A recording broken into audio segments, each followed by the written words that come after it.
Hey everyone, thank you for tuning in. Welcome to Smitty's Art Explorations, Art Instructional Videos series. First thing we're going to do, as I explained in art supply videos, is I'm going to show you how to take a modeling paste here, utilizing a palette knife.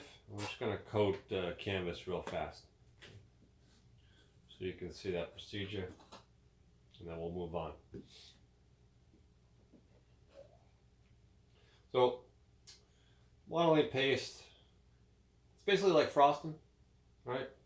In terms of consistency and the spread and everything. So I got a good help in here.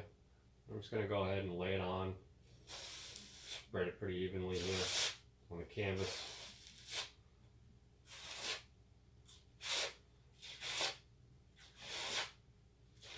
Now, I'm putting down a pretty thin coat, more or less, just because this particular canvas already has one. So I'm just laying down a second coat for it.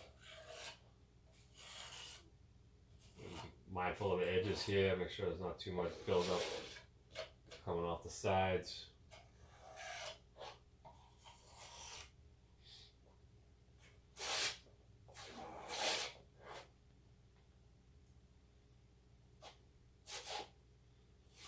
The nice thing about this modeling paste is, since it is white, you're not necessarily going to need to gesso the canvas after when it dries. You can just go straight to color. So the reason why I'm putting down a second coat is because there was some seams that I developed on the first coat. So a second coat's going to help basically cover that up, so I won't have to really do any sanding after.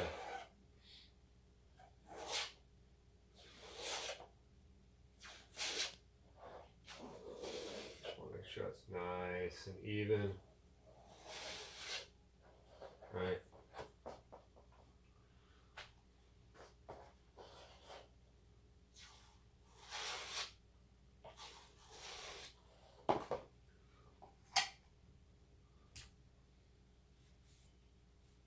We'll wipe off any excess here. Go back.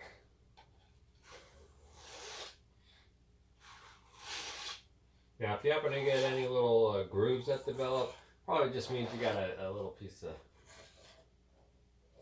hardened paste that's getting caught up on the canvas. So you just try and find that little pebble, pull it off, and go over it again, make it nice and smooth. All right.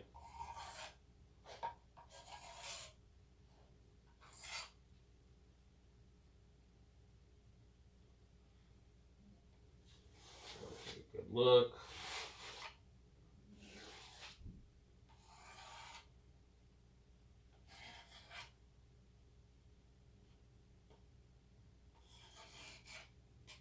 And anything that's on the sides, it's not super crucial.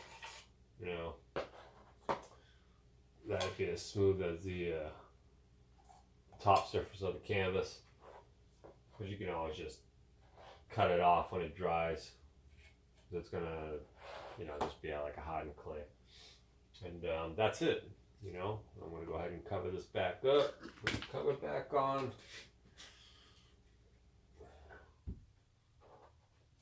Set this aside. Let it dry, and then I'll wipe off my palette knife.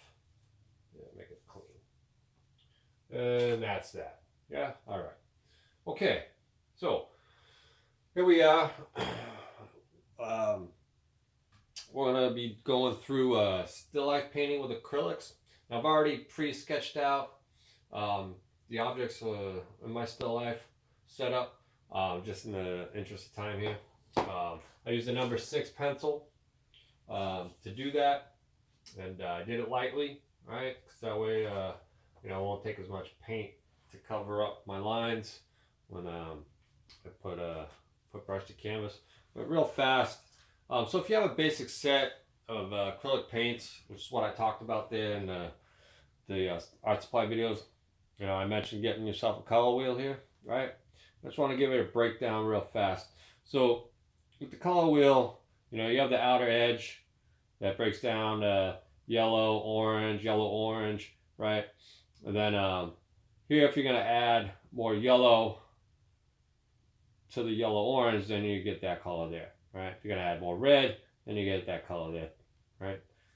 And yeah, to the yellow one. If you add more red, then you get that, right? So it's all really self-explanatory. It describes in detail how the color wheel works. Okay, but it's a really great, useful tool.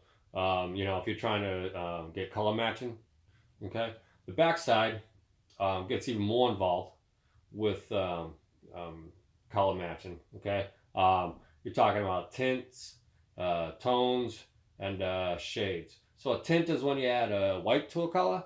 A tone is when you're adding a neutral gray, and then the shade is when you add some black to a color, right? Okay. And then it talks about complementary colors, which are opposite colors, right? So blue and orange, they're complementary. Those are opposites. Red and green, and yellow and purple or violet. All right. And then, you know, once again, it breaks down even further in terms of what colors turn into what when you make certain blends with other colors. Okay, so if you can get yourself a good pocket color wheel, you know, and when you're first trying out, and if you're really trying to do color matching, right, I would get this tool. Okay, so here's my setup. I got my paints already laid out, right, on the palette. I got my paints organized so they're just easy to grab. You know, if I need more paint, I got 2 cups of water.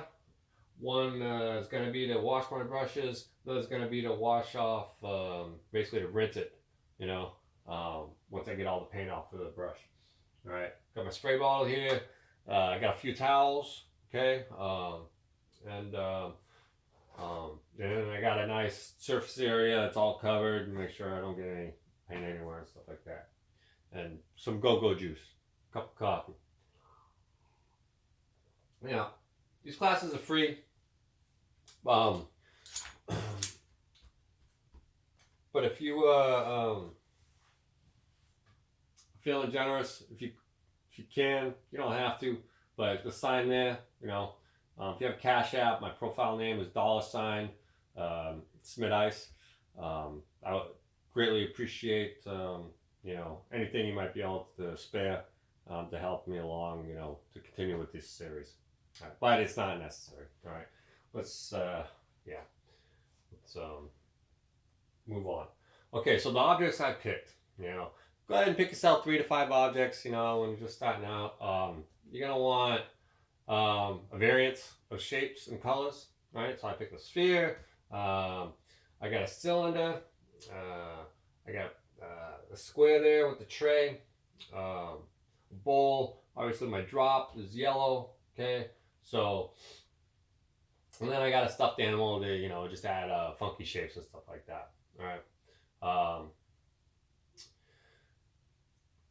With these objects too, they have different textures, right? So you have glass, you have a foliage, right? There is a rubber ball, and you know, then you have cloth. Okay, so when you're doing still lifes, you know, you're not just going for colors and shapes, but you're also going to try and create the textures, okay, with the brush strokes themselves, and I'll get all into that. All right, let's just start painting. So one thing I just really want to emphasize here, doesn't matter what kind of art you're doing, you know, have fun with it. That's really what this is all about. You know, use the creative process, play around with the colors, and just, you know, just have fun experimenting, right? Okay, so I'm going to wet my brush, right? And every time you put your brush in the water, you know, you're going to want to just take off the excess water there, maybe even dab it in to your towel, especially with some of these lighter brushes. So I got my fine set my liner brush, right? So I'm going to take my titanium white, right? Put that on the side. Then I'm going to grab some tan. This is actually a buffer white, right? So I'm just making a very light hue. Okay, hue is, or excuse me, a very light tint. The hue is the actual original color, right? And then when we add white, it's called a tint. So I'm doing that, and what I'm going to do is just go over the lines, right? Get a little excess off. All right, so I'm just going over the lines here so it covers up the lead, right? So that way that lead won't mix in with the other paints when I start adding, filling in with color. Okay. Now when you're painting, you always want to start off with the lightest colors. Okay. Because it makes it a lot easier to do. And watch this here. I'm going to take my spray bottle of water, just add a little water to that. Helps to keep it fluid. And, you know, I didn't add too much water because we really don't want to reduce it, you know, reduce the color too much, right? So right here, now I can see the lines that I created, and it's a light enough color that when I go to add dark colors and other light colors, you know, they'll get covered up pretty easily, right? So now back to what I was saying about what colors you start off with. Yeah, you start off with your lightest colors, okay?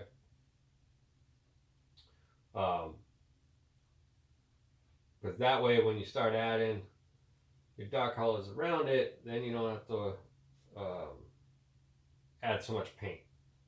If you start with your dark colors and then you're trying to add light color on top of that, you know, it's going to take a lot more of the light colors for them to really pop out off the painting, right? And I'll demonstrate that a little further into the still life. Okay. So this is how I was first trained back in 3rd grade when we did still life painting, acrylic painting classes after school. My art teacher, Mr. Dorigo, great teacher, allowed us some creativity, you know, a little freedom with creativity in terms of colors. But for the most part, you know, he kept us, he kept these techniques pretty formatted, just so it made it easier to work through everything for us at such a young age. Yeah. All right. So now that I got paint on the brush, right, I'm gonna go ahead and tap it into the other cup of water because I don't want to contaminate, you know, this clean water if I can help it.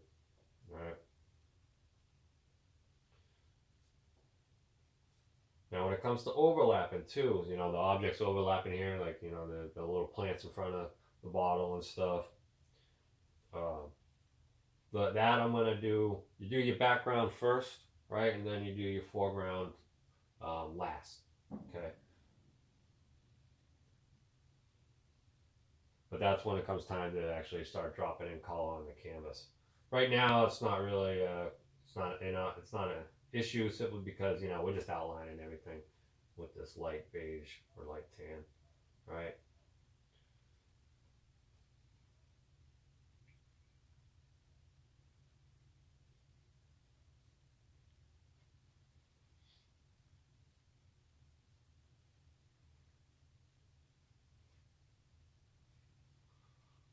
Let's get some more white in there.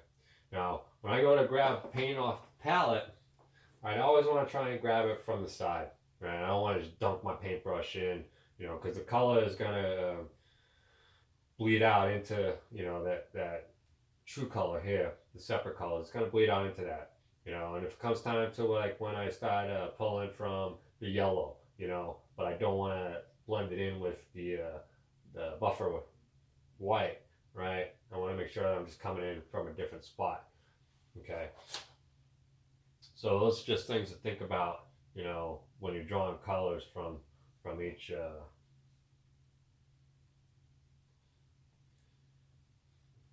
blob of paint. Okay. And another thing to remember too, when you're dropping paint on your palette, um, try and be thinking about how much paint of each color you're gonna need, because once the paint's out of the tube, you can't put it back, right? So you don't want to squirt out a whole bunch when you're only gonna need just a little bit. So like the oranges here, you know, I'm not gonna need a whole heck of a lot just to do that ball, right? But I do need enough so I can take care of the bowl and I can take care of that tray there, you know. So it's just things to think about, right? And also, you know, if you want to play around with colors off your still life, in terms of like you just want to change the whole color palette. You know, if I wanted to make this green bottle red, you know, I'd put more reds in, you know, instead of all these greens here, and then make sure that, you know, even though I'm changing the color from green to red, I'm still adding in all the reflection. You know, I still want to make it look like a glass bottle, right? So, you know, I'm just laying paint down. You know, doing it relatively fast here, just because, you know, it doesn't have to be so defined on the lines, right? Because I'm just gonna cover it all with color anyways. But once again, like I said, you know, this is just to cover up the graphite, so that way that graphite doesn't get blended in with the color, the true colors of each object. Okay. Now we pretty much just do this for still lifes, right? You know, if we're gonna pre-draw on the canvas, you know, doing this technique is great for this process. You know, if you can easily just go straight brush the canvas without drawing it out, then you don't have to, you know, you don't have to deal with this pre-coat over the pencil here. Okay.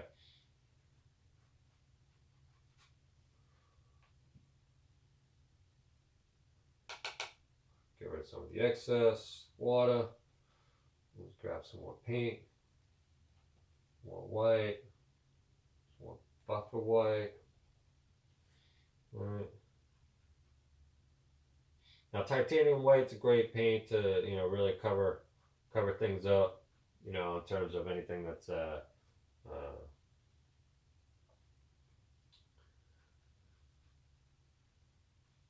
wanting to be opaque. You know, might take a couple layers to do, but you know, that's titanium white is the paint to use. All right. So say like you know, I throw down some color, but I don't like how it turned out, so I'll wait for it to dry. Then I'll take some white and just put a good layer of white down, and then I'll go back over with, you know, more color to correct whatever flaw I might have made. Right.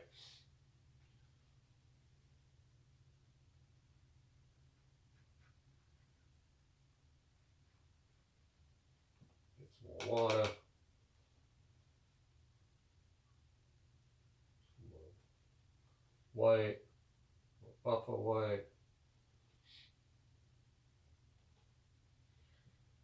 But you can take your time with this, especially if you're starting out, you know, just really get a feel for the paint and how to utilize the brush. Focus on the brush strokes and the direction that you're going, and just see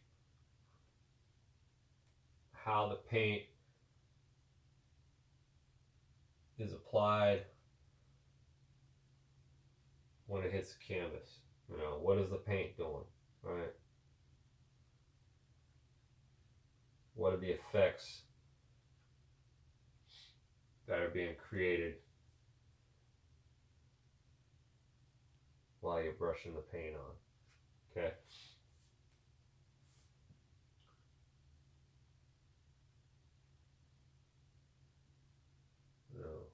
Like I said, artwork, it's all about experimenting with your creative mind, creative process, right?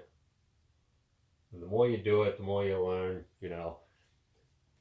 I've been doing this for a very long time, and I still learn. All artists learn no matter how long they've been doing things. Especially with paint. Paint literally has a life of its own. No two tubes are alike. They really aren't.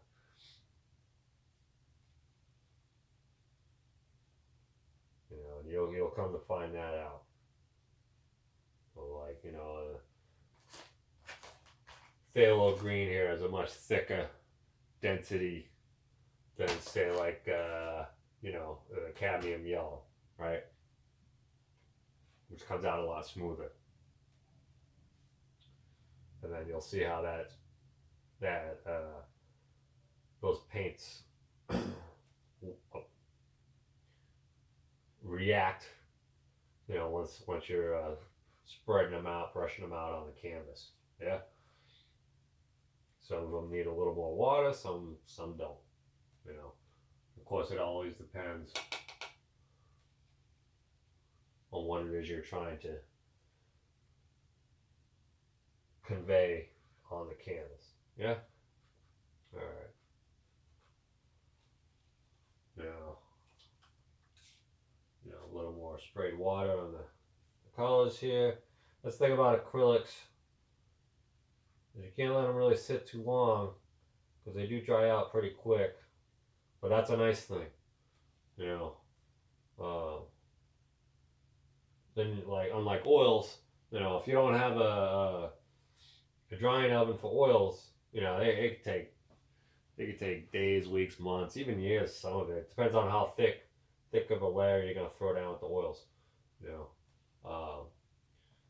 If you ever do decide to work with oils, you got to get all the right protective gear. They're very toxic.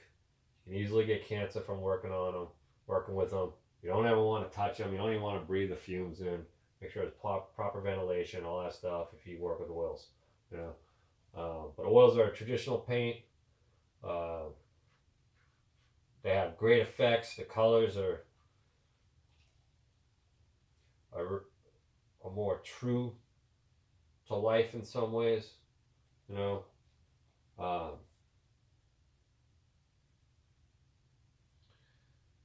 And you can layer over oils, and they won't blend in when they're still wet.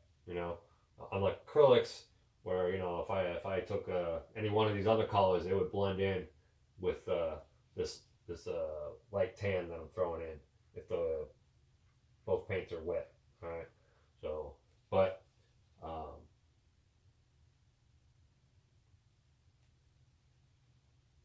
the benefit you have with acrylics is you don't need all that protective gear, and you don't have to worry about exposure to the lead and everything else that's in oil paints. So it's a much safer paint to use. It's a water-based paint, much easier to clean. Just hot soapy water to clean your brushes and stuff. Oils, you got to have turpentine, linseed oil, that sort of thing. And that's a whole nother process.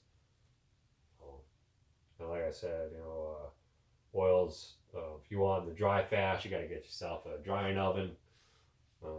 You got to put your paint in there, then you got to monitor it, right, and all that stuff. Acrylics, depending on the consistency of the paint, it could dry within 10-20 minutes. So you always got to keep that in mind. When you're working with it, you don't want to have it sit too long. And when you get to using, say, a big brush, and everything, and you start brushing it on, you don't want it to clump up and have these globs that that are appearing on the canvas, and you're going to lose your smooth effect if that's what you're trying to get, right?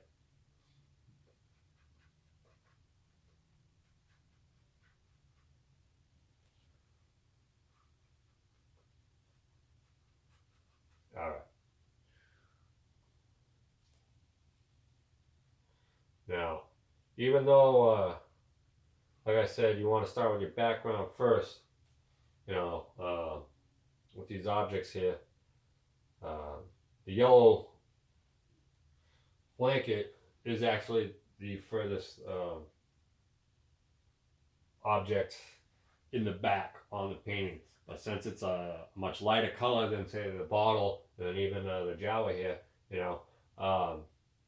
I'm going to deal with that probably last, because that's something I'm just going to kind of create as a wash more than anything, right? Reason being is I want I want my subject matter, in the still life, to be visually the dominant image on the canvas. Yeah. Um, so I'm gonna have the yellow backdrop just kind of be a faded, tone or faded hue. All right. Um, could I make it real thick and vibrant and everything like that? Yeah, I could, but like I said, it's gonna take away from the subject matter, and you'll see what I'm talking about when I start throwing yellow down on the canvas. Okay. I mean, yeah, I could start off with it, and then you know overlap yellow over all this stuff, such that it is such a light hue and everything. Um, but there's not much point for the overall image I'm trying to convey. Okay.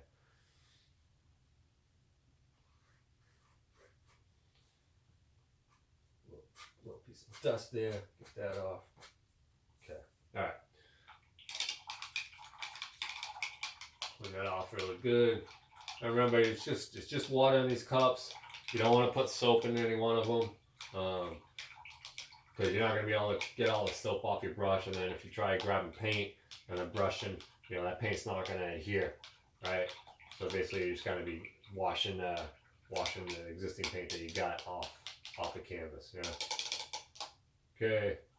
Clean. I'm going to rinse that out, dry it out. All right. Then sit it back over here. All right.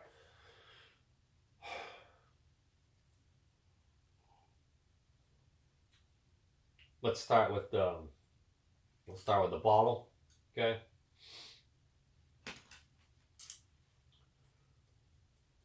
So I'm gonna take a flat liner brush.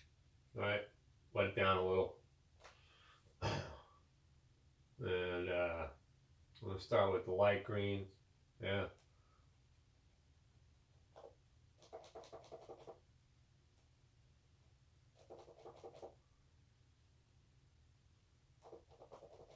Okay.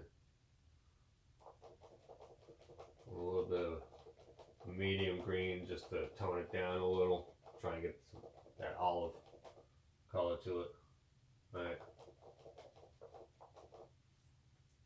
Maybe a touch of blue.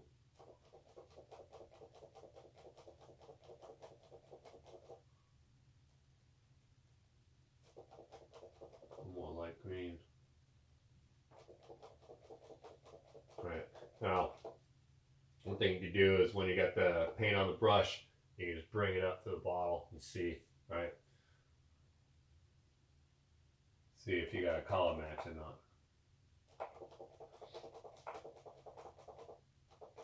All right. A little more water. All right. Here we go.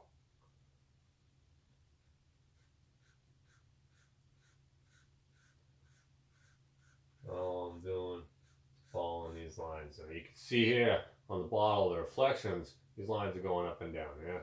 So that's what I'm just trying to do is make my brush strokes to match those lines. Right, I'm just throwing down a base color right now, that's all I'm doing.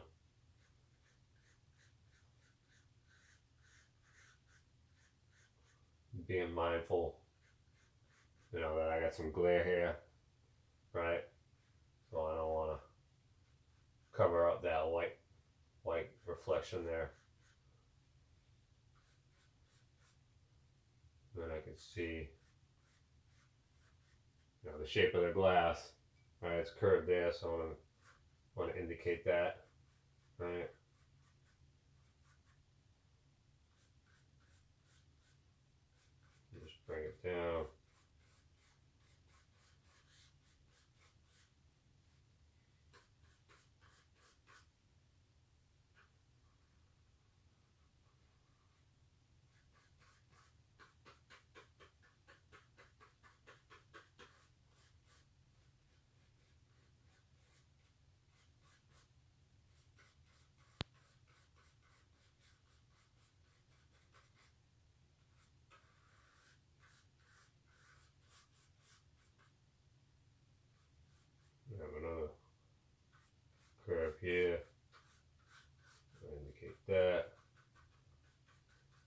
being mindful of the leaves coming out.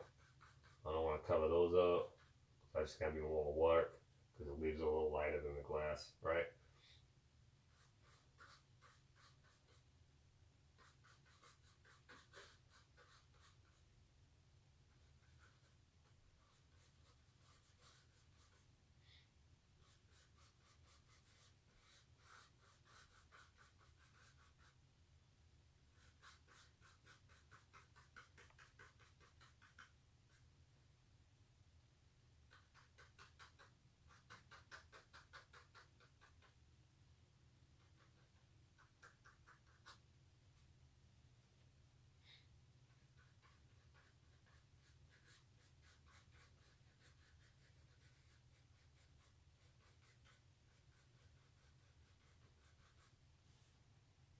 Okay. Right. Dump that in there.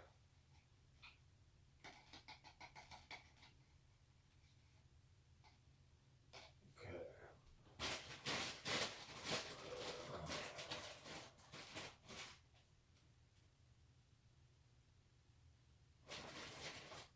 Grab another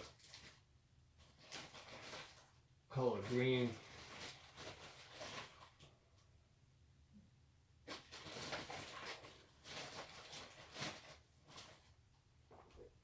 Here we go.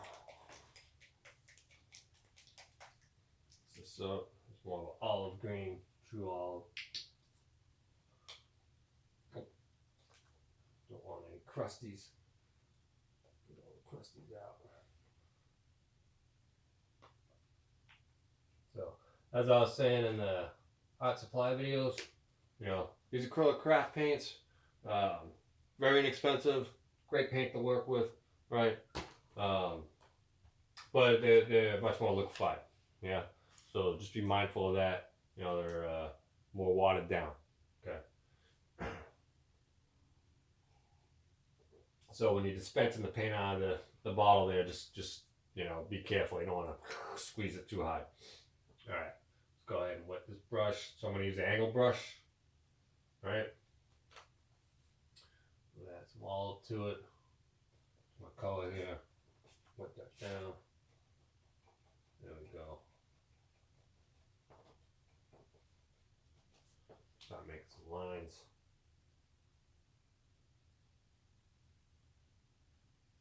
Really give the bottle proper shape.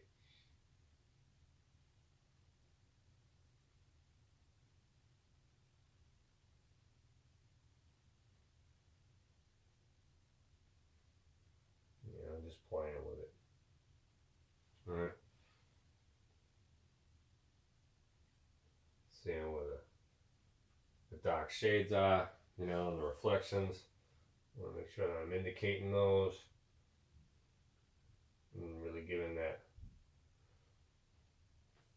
glass reflective look there.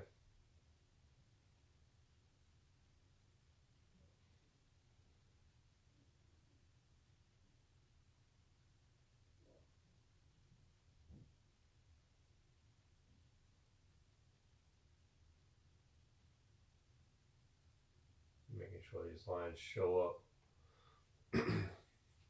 on the lip of the bottle, right?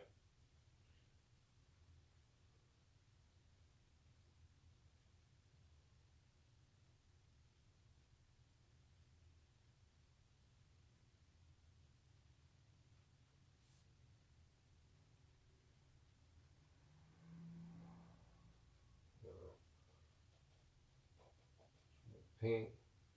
Yeah, a little more true. More sap green.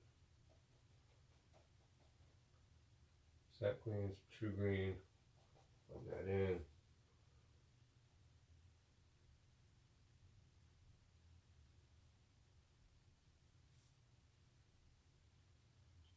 You know, and then time allotted.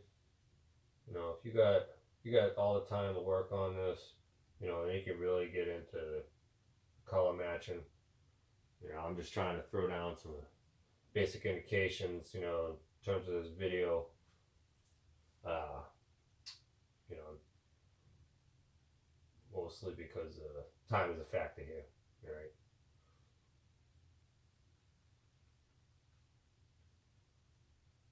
But I want you to see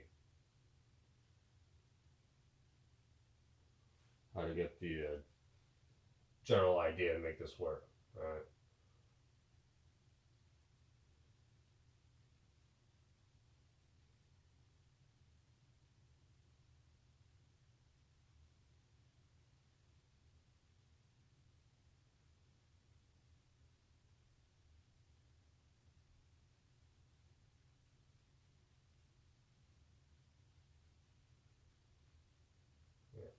An angle brush really is one of the most commonly used brush for painters. Uh, for so many different reasons. I mean, you can make wide strokes, very thin strokes. You can, you know, spin the brush as you're applying it on the canvas, and it goes thin to wide. Um, has all different kinds of applications. You know, it's a great brush to have in your arsenal.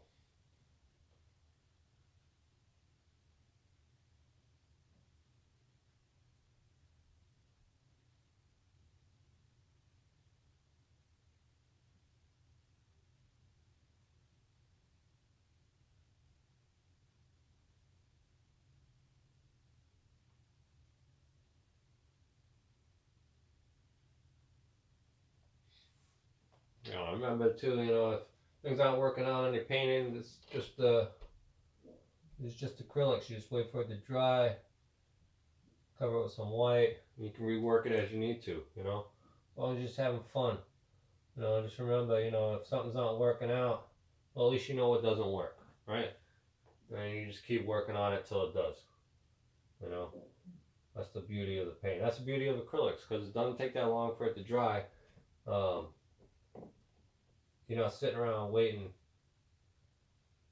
like say you would for watercolors, right? And you just, you know, get back into it. Like, you know, if I screwed up here, I can just wait for 10 minutes while I just work over on a different section, right? Just add a little more water to everything. Make sure it stays wet. I can even spray my canvas if I wanted to. But since it's just such a small piece,